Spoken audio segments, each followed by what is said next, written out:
अयोध्या के राजा दशरथ व माता कौशल्या का पुत्र हूँ। भरत, लक्ष्मण, शत्रुघ्न मेरे अनुज हैं। मेरा विवाह मिथिला नरेश राजा जनक की पुत्री सीता से हुआ। धरती पर मेरा जन्म राक्षसों के विनाश तथा साधु संतों के कल्याण के लिए हुआ। माता कैकेयी के कहने पर मैंने 14 वर्ष का वनवास काटा। वन में रावण ने सीता को छल से हर लिया।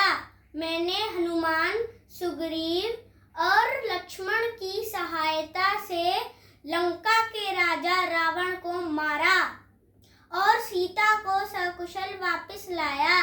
रावण से 10 दिन तक चले युद्ध को दशहरा के रूप में मनाया जाता है।